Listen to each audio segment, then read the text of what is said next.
What I do today shows exactly the culture of German business owners. Yeah, they are not interested in quick wins, always interested in long-term partnerships. Never overpromise. Thousands, if not tens of thousands of business owners of how to network properly. To understand the German culture of business networking. And which city is the best city to land in if you're trying to do business with Germany? It depends on your business.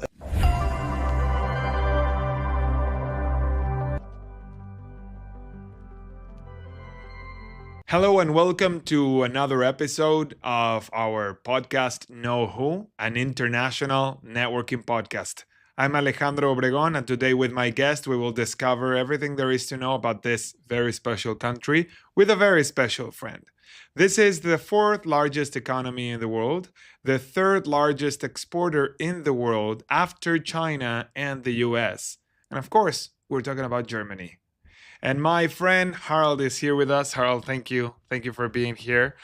Thank you for inviting me. Yes, I really appreciate it. I think we've known each other and have done business with each other for the last 6 or 7 years, more or less. Or is it less? You and me? Or Yes, you and Germany me. and Mexico? No, you and me.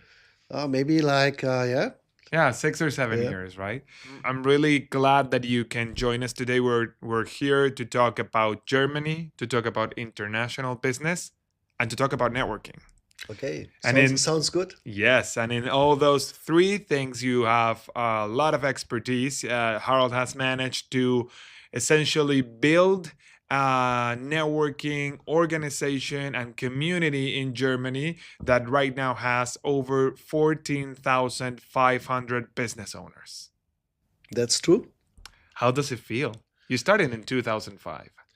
You know, it confirms my purpose in life from early stages in my childhood. Yeah, I didn't know at this point when I was 6, 7, 8 years old. Yeah, but I discovered later my purpose in life is to create a good environment for people to give them best chances to become more happier, more successful, and I love to create a good environment. And a business networking community is like for me the last stage, like professional stage. Yeah, but it started very early, and this is what I love to do in my life. Yeah. Awesome. And talking about Germany, we have well-known, respected brands, of course, in the automotive industry, and we'll talk about the automotive industry. We have Volkswagen, Mercedes-Benz, BMW, Porsche, and we have also in the pharmaceutical aspect, companies like Bayer, which is right now Bayer, the major pharmaceutical and life science company. And we have SAP. I didn't know that SAP was German. I thought it was American, but it is German. It's founded by Germans and still owned. I think still owned in the majority by Germans. Yeah. Yeah, and you have, other companies like Siemens and BASF and, many other companies. That is why Germany is it has the economic power that it has because of all of the companies that are surrounding Germany. So I would like to start asking you the first question, which is, what's the best way to build business relationships in Germany, right? Is there a singularity, as something that distinguishes the German business people? You have been around tens of thousands of business owners around Germany, not only in Berlin, but also in different cities. So I would like to ask you, is there a singularity or something that distinguishes the German business owner? Look, what I do today shows exactly the culture of German business owners. Yeah, I'm coming prepared to your meeting. Yes, yeah? I had not so much time to prepare the meeting. Yeah, and I will read partly from the fact sheet, which not many people are doing because they think if they use paper and read from the paper, it shows weakness. Yeah, and I say no, it shows precision. It's like a checklist to come to the point. This is part of the German culture, and I think like every country in the world, Germany has its own culture, and you see this German culture in many points, in business relationships, in business networking, or all the aspects which are connected to business. And sorry for my English is not my first language, so I will give my best and I hope you understand it. But if you can't follow me, I will hand out the notes later through my office to Alejandro, so you can at any point have access to the complete script and read the details if you are interested and have a summarization of the most important aspects. So let me answer your question. So first thing is, it's really a German cultural thing. Yeah.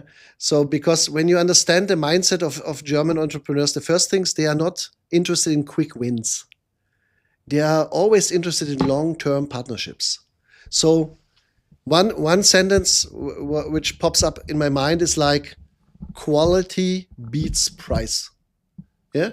As a German, I drive a high quality German car, not a car to show off or fancy cars or let's say a car from Asia. I will not offend any country or something. Yeah. No, German technology. Yeah, because and we know we could have maybe a similar technology, maybe 20% cheaper if we would buy a car from the Asian market.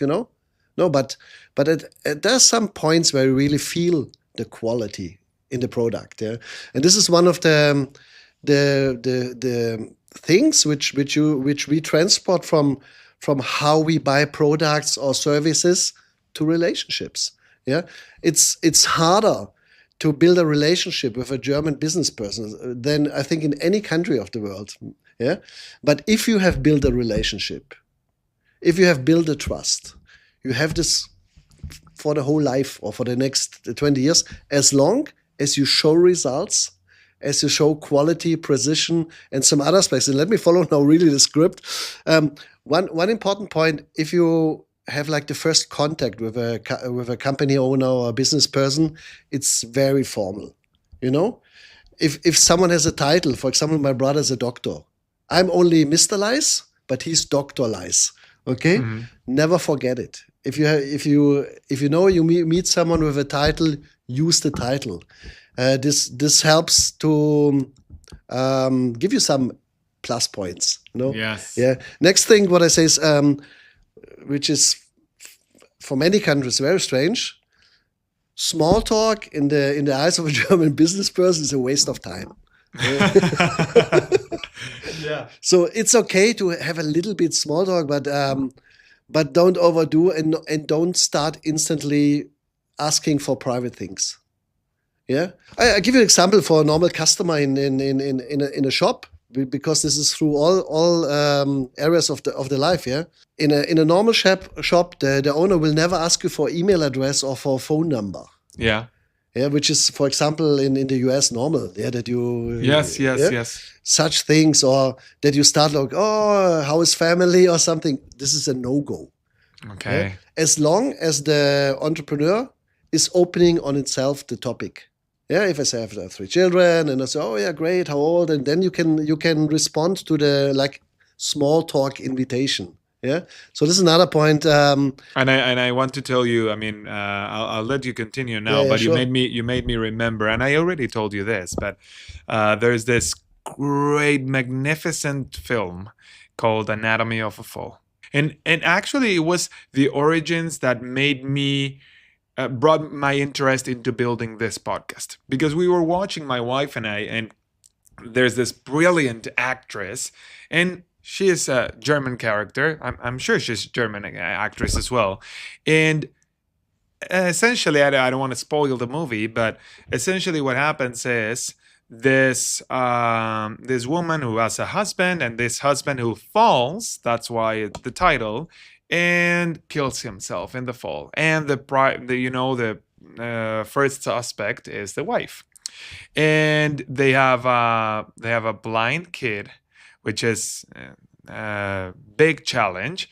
And through all the movie, you can see how convinced she was on doing the right things and not trying to be liked by other people. She is in the middle of essentially judges and accusations and stuff, and not once you can see that she's trying to be liked by other people. And I told to my wife, that's Harold. That's Harold, because it is how I mean, I don't know a lot of German people. I know you. I know other people from Germany. The people we do business with, and I told my wife, German people do what is right, and they don't care about their image and about being liked. It's not that they're not good. They're good people, but their image is not their number one aspect. Their number one aspect is doing what is right. So I wanted to remind that, because I think the reason that got me into this podcast was, I mean, we get to know business people from around the world. You get to know me, and you know Mexicans, and you know how Mexico does business. But how many business owners in the world know that? Right? How many people in Germany knows how Chinese do business and how Americans do business, and what you're telling us right now about how Germans do business and how's no go to do certain things and to respect the title and stuff. When you're trying to do international business, knowing the people, the customs, that is essential. So again, thank you for your time, and I'll let you to continue about what are the most important things to consider while doing business with German people. Yeah, maybe one last point, and the other points you can share with the paper, with your community Yes. or the business community in Mexico. The When we think in long-term relationships, we have the thinking that we build trust through results. This is a very important point. So look, first we say, okay, we know each other. We are in a business relationship at the beginning, yeah. But then results have to follow very soon. So one of the biggest mistake what you can do if you start a conversation with a German entrepreneur, yeah, is never overpromise. Never overpromise. Germans don't like it. Never show off. And this is different in only to borders. I will not mention any countries, yeah, but there are countries in Europe where the business people like to show off, yeah. Yeah. And I give you an example. I can sit here with a 2-year-old Apple Watch, and if you would be in my office, I have a 6-year-old German car. This does not mean that I could not afford a better car. But the thing is, I like my car. We have a personal relationship with my car. I know it sounds strange. Yeah? Yeah. I was looking last year for a better car, newer car, and then I had a feeling like my car feels sad. And my kids love the car and say, okay, why? I don't need it. It's like, so this material things. Okay, on a certain level, you need a quality, but you don't have to show off. You have to convince people especially by your authenticity, by your personality, yeah. And if people they can feel if you have a strong personality, yes or no, Yes. And I don't need this outside signals. Okay, some things are important. You cannot show up in a formal business meeting in a jeans or something. This is unwritten rules, yeah. Yeah. But this focusing on results and focusing on what is the goal, what is the next step. One last point, for example, if you are in a meeting, in a meeting, let's say German company with German company, it's not a problem to criticize or stop the CEO. Doesn't matter if you're on the same level or on a lower level, yeah. As long as you can prove what you say by facts, and as long as this helps the results. Yes. There are many countries, if you criticize the CEO in front of others, you will be fired. Or at least, maybe this would be your last meeting, In Germany, there's a big chance that after such situation where you show the strength, yeah, you get a better job next time, next year, Very different. Now I understand many of our interaction of our meetings. Yeah? Yes, and I appreciate everything that you're saying. Let's speak about a little bit about Germany, especially Germany automotive industry. Yeah. So it has been a leading industry for the last 50 years at least, and right now we have seen more and more how companies, especially like Volkswagen or Porsche, are actually well. I saw in the research that both companies just last year dropped their income by 30%. So yeah, we know what's happening with the Asian market, and how they are also producing better and better cars, and it's hard for other brands to compete. So I would say that my question would be, do you think there's a liability in Germany's over reliance on exports? Taking into account the geopolitical tension that's going on just recently, right now in 2025, do you think there's a vulnerability there? And what do you see in the automotive industry? Do you see Volkswagen coming back from this, and Porsche? So what are your thoughts? I'm not so much in the automotive industry, but I can share my way of thinking about the situation here. The German famous brands like Volkswagen, BMW, Mercedes, yeah, they had a good business over the last years, yeah, but they were sleepy. They didn't believe in the success of electric vehicles. And in my opinion, they did nothing in research and development, or not enough. Maybe BMW did it, but Volkswagen and Mercedes definitely not, in my opinion. You know, and so they waited one more year and one more year and one more year, yeah. And in my opinion, last year, the first time they got a result internationally. Not so much in Germany, but especially the profits in the US and in China, which is, by the way, surprisingly for me, the biggest market for German big automotive brands. Yeah, and there they had a big loss because the state of the art car, in my opinion, is the electric vehicle. Yeah. Yes. And they already reacted. When I made the preparation for the meeting now. Yeah. Yes. Yes. I got one information that, for example, next year Volkswagen in 2025, yeah, will bring 30 new models to the US and the China market. Electric vehicle, 30 new different cars. 30 new 30. different cars, Yeah. Volkswagen Only will, Volkswagen, yeah, in 2025. in 2025, this year, or 2026. Well, let me check this. Double check my facts here. In 2020, yeah, it's already here. Look, companies plan to launch approximately 30 new models in 2025, focusing on the Chinese and North American markets. Yeah, so, and I think because they had to invest much more money now in the research and development area. Yeah. Yes. At the same time, they have rising competition in the German market too, but because at the end, the customers are not so loyal anymore, especially if you look for a good price. Yeah. Let's say the normal customer, especially in the environment of the cheaper cars, you know. Yes. So Chinese electric vehicles beat now the German brands in our own market, yeah. And on the same time, we have the same situation in China. And China is definitely the bigger market for the German automotive industry than the German market, yeah. They had a loss of 28% in the Chinese market last year.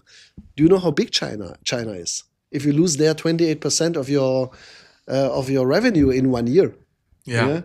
Yes. So you could, if you see the figures like the having 30% less profit, most of this number is already coming from the China market, from the Yes. Chinese market. Yeah. And what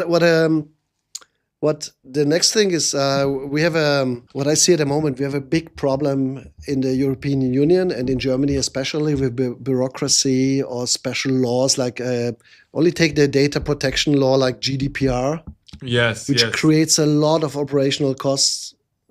And it's like, this is a law which you don't have in the American or in the Asian market, you know? And or we have in Germany a special supplier chain law. If you come Yeah. from another country, you should know this law, by the way. Yeah? No. I did see on the research that the bureaucracy has got to a level of impeding, the normal things to go through, and it is a liability. And it's sometimes, I tell you a story, it's not connected to business, but it's with my typical German humor, I would say this is a funny story, you know. Yes. From outside, you don't think it's funny, yeah? I have a friend. He has built a house with 8 apartments. Okay, Yes. and he was very proud to show me the house for when it was finished and say. And he showed me 180 square meter apartment at the end of the tour of the house.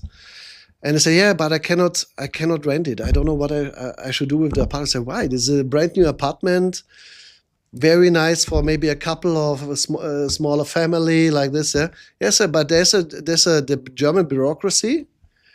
There's the rule that if you build 8 apartments, you need 16 parking slots in front of the house.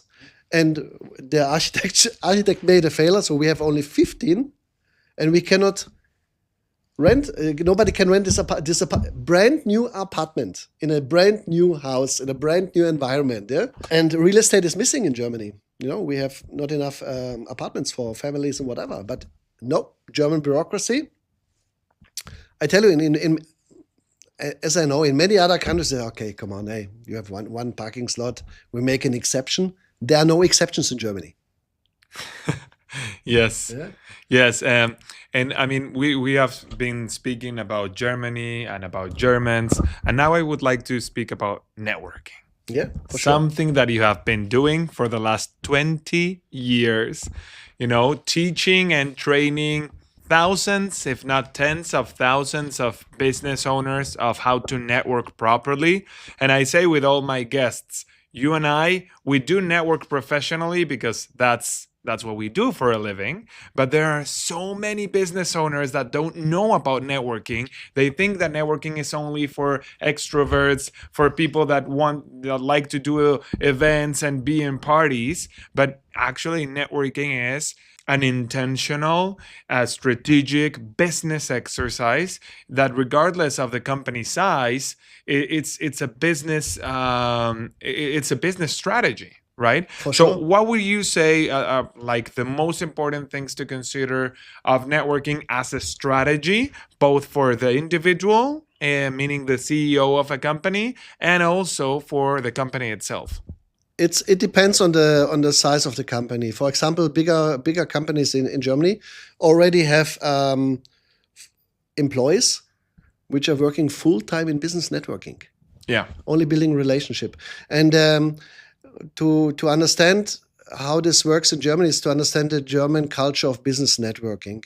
I would say we have like 3 different areas where people love to participate in business networking. First one is in associations, which are connected to their branch, business, to the industry or something like that.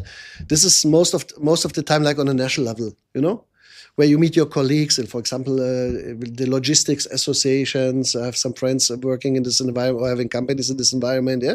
So this is more like the environment where it's about sharing experience, sharing your knowledge, helping each other, or already be preparing like collaboration. For example, I know there are meetings already, especially in such associations. What will happen after the war in Ukraine? How to rebuild the country? And our government will, I think, the next days this will happen. Start a new program where Germany invests 500 billion euro in infrastructure in the country, and partly from this budget, some I don't know how big is the amount, maybe 50 billion will go to help Ukraine to rebuild the country. At this point, I have not the exactly figure because the discussions and the exactly figures are at the moment in the discussion. Yeah? So the second area is like the Chamber of Commerces. You know, Yeah. this is especially at the beginning a big help for small business. They help to help them with business plans, with how to gain customers, whatever. So it's on one side like more like helping you to become a business person or entrepreneur, and on the other side, this is one of the best spots to build your first network. Yeah. Yeah, and at some points not so structured, not so you are not so committed, but you are in a business environment and meeting people at this area. And because Germans love quality, the last area are really quality networks. Yeah, for example, the networks which I have built with a team and my partner at this point is focused on quality networking. Yeah. So, and this is the area where people are going, and this the same, nearly the same things, like if you start a business relationship. Yeah. Yes, we have small talk, not so much. Yes. Yeah. It's more about it's if we have a one-to-one or in-person meeting. Yeah. The meeting finish with, hey, what are the next steps? What we are doing after the meeting. It's not only like having a meeting, say goodbye, and nice to meet you. Oh, next time we'll meet again. It's about action, initiatives, and results, and what are the next steps. Yeah. Yeah. So if there is no next step, it's Germans have the feeling like this was a useless meeting. It wasn't a useless meeting, because I know this from my expertise as a business as professional in this environment. Yeah, because such meetings helps to build a relationship. Yeah. Yeah. But most of I would say, I don't know, I have no figures about it, but most of the Germans don't see this. Yeah. Yes. Yes. Sometimes yes. they have the feeling this is a waste of time. Yes, and if we'll double tap into Germany, I mean Germany has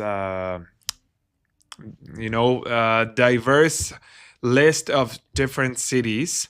So my question would be, which city do you think? I mean, what's the main difference between cities, and which city is the best city to land in if you're trying to do business with Germany? It depends on your business, and we have different areas in Germany. I will highlight the top three. Yes. If you are interested in investing in startups or in a creative business environment, film production or whatever, then Berlin is the spot to be.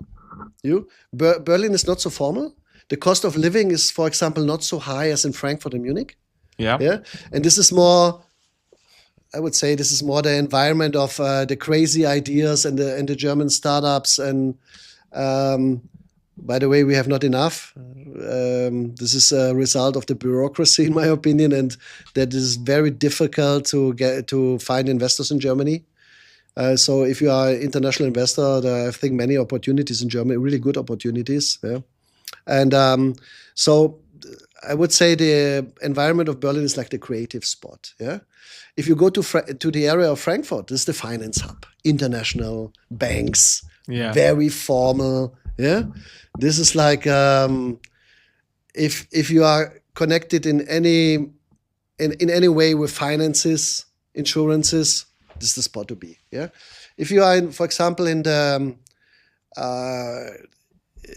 environment of Munich. Munich is like the most of the German stock market companies are around Munich. Yeah. Mm-hmm. And it's more traditional, high cost of living. Yeah.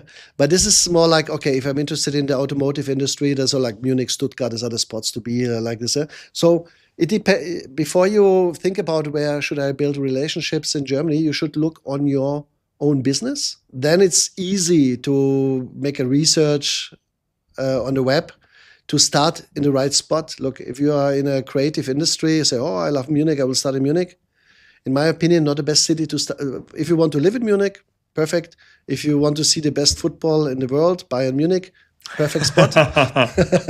Perfect spot, Yes. But if you say, oh, I'm creative, or I want to have a crazy idea to start in a German environment, go to Berlin. So this could be very important to think about such local differences before you, for example, open your German office. Yeah. We're close to finalizing this episode, and I really want to thank you for your preparation, your authenticity. I mean, I know you, and we meet all the time. We see each other at least once, if not twice a month.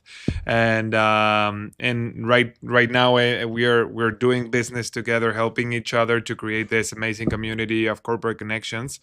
And I wanted to end with two questions. One is, what do you think is a common misconception or stereotype that is mistaken that people have about German people? This is a difficult question because from what I hear, look, we are traveling all over the world and talk to leaders from different countries, entrepreneurs from different countries. Yeah? And I think the world is not so wrong. Yeah? So you know what? I think I will answer the question. And maybe I have a blind spot on that. No, but I will answer because what I have encountered is, at least from my perspective, the stereotype that I had is that German are very serious and cold people. And I have encountered the opposite.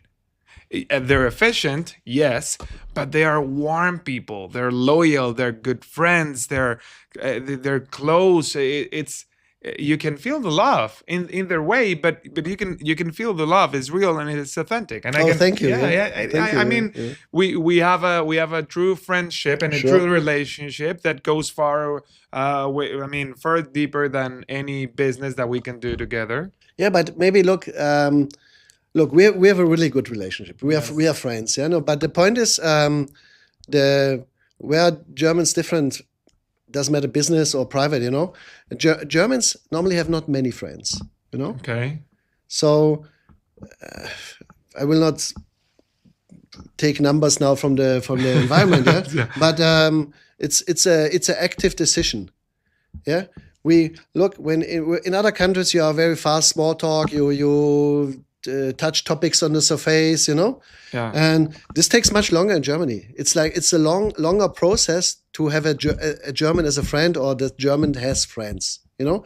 We have a reduced figure on that. When I think about my private life, yeah, I would say I have only 2 real friends in my life, and these friends from my childhood. Yes.